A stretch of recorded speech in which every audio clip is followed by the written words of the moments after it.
Chidinma was everything her adoptive parents had ever dreamed of, a perfect daughter, intelligent, poised, and breathtakingly beautiful. Raised in the lap of luxury in the Okeke family mansion, she had everything: expensive dresses, shoes, gold jewelry, and the best education money could buy. To the villagers, she was the picture of grace and opulence. The Okekes never failed to show off their prized daughter, often throwing lavish parties and hosting dignitaries from all over the region. But while the Okekes showed off their wealth, they kept one dark secret: Chidinma wasn't really their daughter. She had been adopted as an infant, abandoned by her real parents, who were struggling with poverty. Chidinma had never known this truth, and her adoptive parents had gone to great lengths to shield her from it. However, as Chidinma turned 23, her parents' fears grew. Their once wealthy empire was crumbling, and they saw their daughter's future slipping away. Rumors spread that the Okeke family was losing its fortune, and so, they devised a plan to keep Chidinma under their control, even if it meant forcing her into an arranged marriage. One quiet evening, Chidinma was summoned to the family's study. Her heart pounded as she entered and saw both of her parents seated solemnly. "Chidinma," her father began, his voice stern, "it's time for you to marry. We've chosen a man for you. He will be your husband." Chidinma froze. "What do you mean?" Her voice trembled. "I haven't even met this person. Why do I have to marry someone I don't know?" Her mother, with an unusually cold expression, spoke up, "It's arranged, Chidinma. This is for your future, for the good of the family. You must marry Emeka, the son of the farmer from the village. He's a good man." Chidinma's world turned upside down. How could her parents, who had given her everything, suddenly make such a drastic decision? She didn't understand it, but her parents' words held weight. Their decision was final. Chidinma was being married off to a man she knew nothing about, solely because she was adopted and now seen as a tool to protect her family's dwindling fortune. On the day of the wedding, Chidinma's heart was heavy with reluctance and anger. Her silk gown, a masterpiece of craftsmanship, felt foreign to her skin. She walked down the aisle with a forced smile, her mind consumed by confusion and fear. Who was this man they had chosen for her? What was she to do with him? Emeka stood at the altar, his expression a mix of excitement and anxiety. He had never imagined this day would come like this. Chidinma's beauty, grace, and wealth had always seemed like a dream to him, but now, he was about to marry her. He was poor, and his family was barely making ends meet. He had always worked hard on the farm, but he had no money to offer her. What could he possibly give her except his love? When the priest asked if Chidinma took Emeka to be her husband, her voice caught in her throat. She felt trapped. She had no choice but to say yes. It was as if the fate of her entire life had already been written. That night, Chidinma was taken to Emeka's humble village home, far from the mansion she had grown up in. It was a world she had never imagined. The house was small and unadorned, with a thatched roof and walls made of clay. The bed was simple, the sheets plain and rough. The kitchen had a small fireplace where food was cooked over an open flame. Nothing about it was familiar to her, and the stark contrast between this and her lavish mansion was overwhelming. Emeka's mother welcomed her with warmth, though she could sense the discomfort in Chidinma's eyes. "Welcome, daughter," she said, offering a small smile. "You will find peace here, in time." But Chidinma couldn't find peace. She was restless, resentful. This life wasn't hers. She had been forced into it, and she hated it. For days, she stayed in her room, refusing to leave, consumed by sorrow. She missed the luxury, the attention, the freedom she once had. But most of all, she missed the feeling of being truly loved for who she was, not for the wealth she had brought with her. As weeks passed, Chidinma found herself unable to ignore the deepening resentment she felt toward Emeka and his family. She spent her days wandering the fields, unable to shake the feeling of being trapped. But one evening, everything changed. While exploring the edge of the village, she met a woman who would open her eyes to the truth.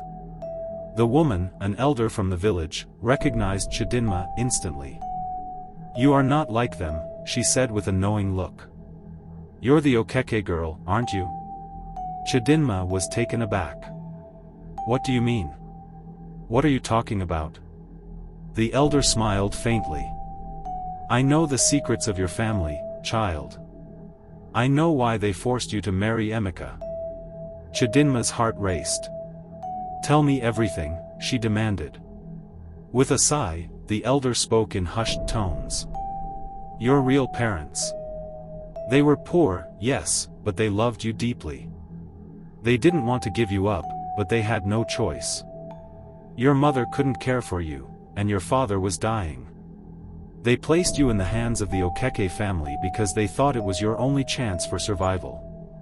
But the Okekes didn't just adopt you for love. They did it to save their reputation. They knew that someday, you would be their heir. And when their wealth began to falter, they arranged this marriage to Emeka to keep you close, to control your future." Chidinma stood in stunned silence. She had always believed she was an unwanted child, but the truth was far worse. Her adoptive parents had never truly seen her as their daughter. She was a commodity, something to be controlled, a way to preserve the family's name. They hadn't given her the life of luxury out of love, they had given it to her to keep their empire intact. Chidinma returned home in a daze, the weight of the truth heavy on her heart. She felt betrayed by her adoptive parents, but she also began to feel sympathy for Emeka. He had been part of the plan all along, forced into a marriage that neither of them had chosen. But as the days went on, Chidinma noticed something strange about Emeka. One night, after the sun had set, Chidinma caught Emeka sneaking out of their home. Her curiosity piqued, she decided to follow him.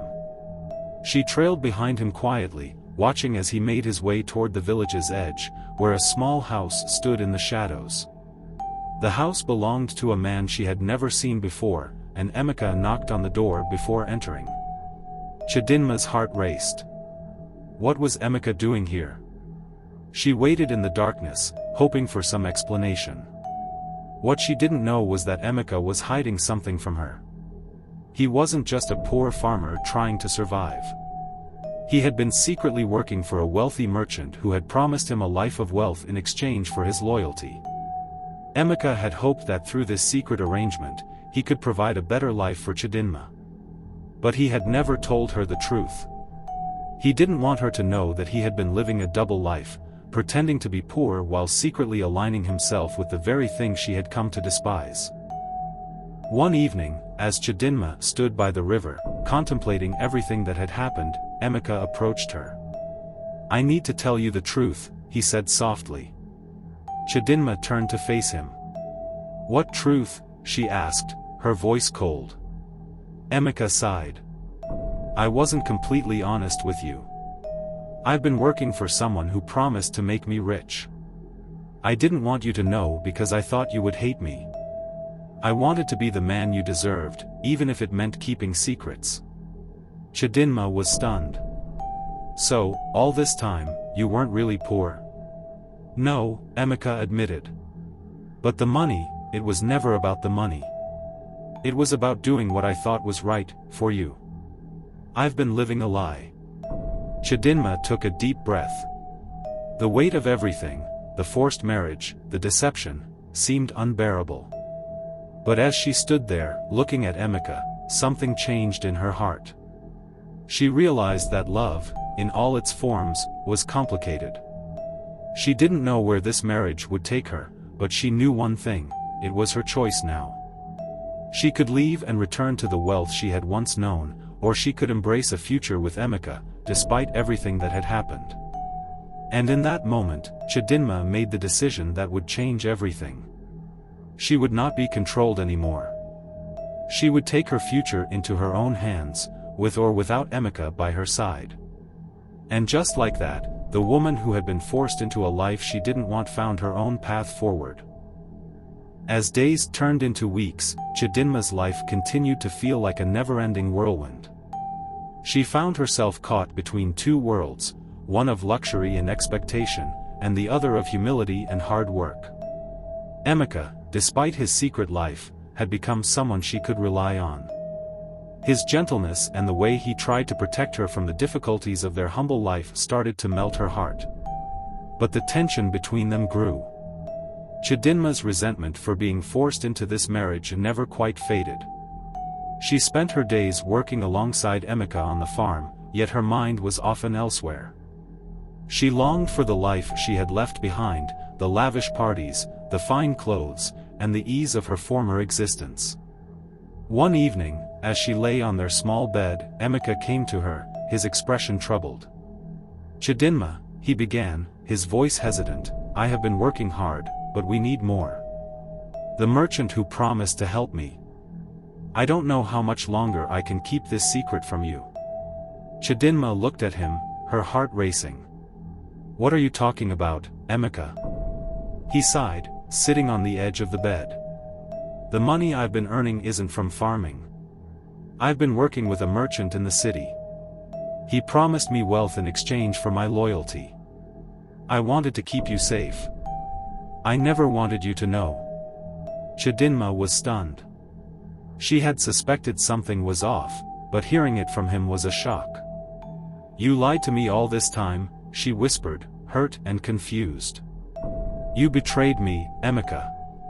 But as her anger flared, she realized that Emeka wasn't just betraying her, he had been trying to protect her in his own misguided way.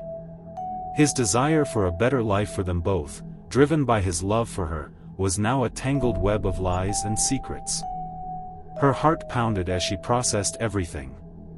She had been forced to marry a man who wasn't as he appeared.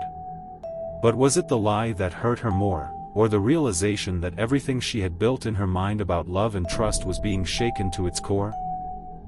The days following Emeka's confession were filled with silence and uncertainty. Chidinma spent more time alone, wrestling with her emotions.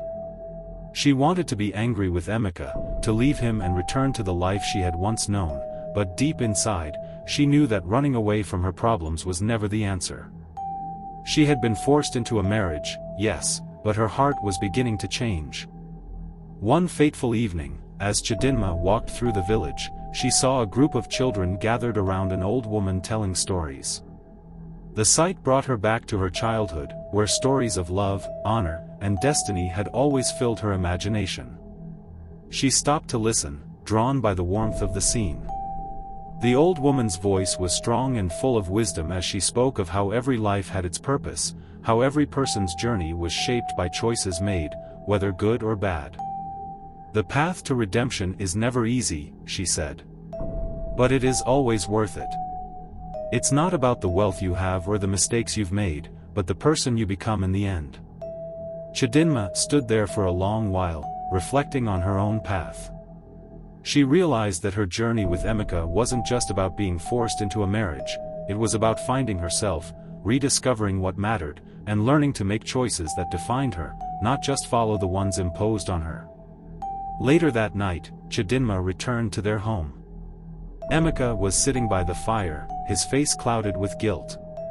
"Chidinma, I am so sorry," he said as she approached him.